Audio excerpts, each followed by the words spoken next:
All right, guys, let's take a look at this oddball watch.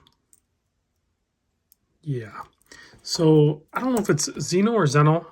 I love talking about watch brands I've never heard of and don't know much about, but we're going to call it Zeno-Watch Basel. So thank you, my buddy Joe, for allowing me to check this out. Let's get into it. I'll just start with the specs. I don't know. Every time I look at this, I'm like, I don't know what is going on here. So I measure 46.5 millimeter case wide. They say it's 46, so we'll just say 46, whatever. Now the lug to lug gets interesting because I have to measure inboard of the actual case diameter. It's only 40 millimeter lug width, 19 millimeter tall. Yep, it's thick. Sapphire crystal, 22 millimeter lug width, 8 millimeter oversized screw down. I don't know, is it really oversized if it's on a 19 millimeter watch? Thick? I don't know. Weighing in at 221 gram. And yeah, I mean, this mesh with the stainless clasp and everything is going to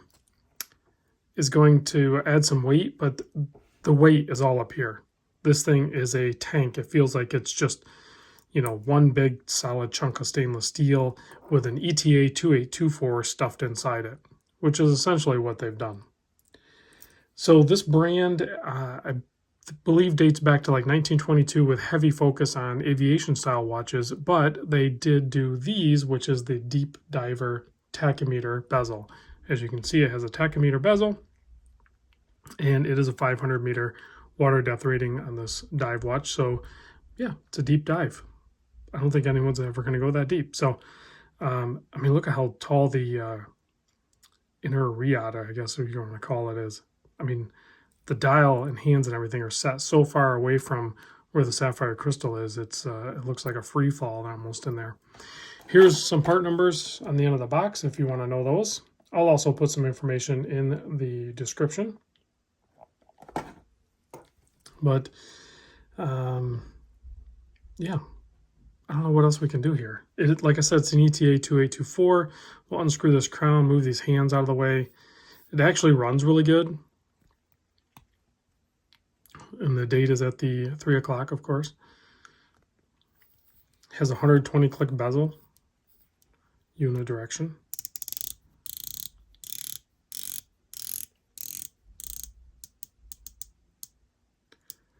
We'll do the loom shot at the end. The loom, I noticed, it was actually not that great.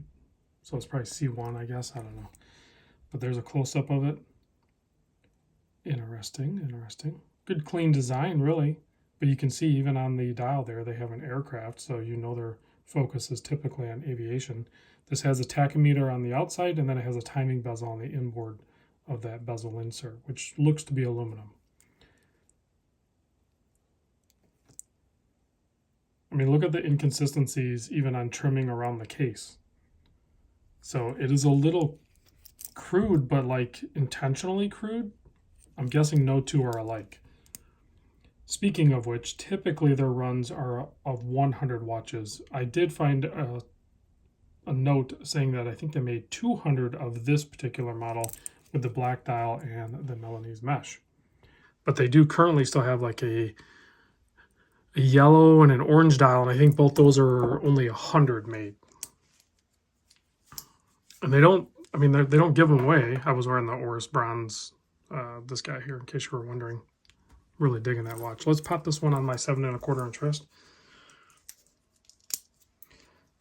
I mean, it's interesting. It's sized a little loose for my wrist, but when you have a watch that is top heavy like this, you're going to want to size it a little bit more snug. That way it doesn't rotate on you. But yeah, that should fit right underneath your shirt cuff. No problem. No, that's way too tall. But nice simple clasp, milled, has the micro adjust on the fly right here.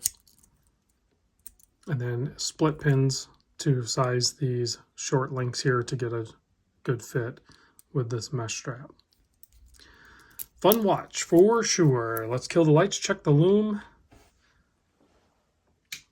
If you guys have any questions, let me know. I'll try to answer them. I don't know a ton about this watch, so And I know I catch heck for that, but I bet most of you guys don't know anything about the brand either. It's not a brand you see very often. Definitely in their dive series. But as you can see, I mean, the loom is there, but it's not super intense, and it seems like it's not going to last crazy long. But there is loom. All right, guys, thanks for watching. I'll catch you on the next vid.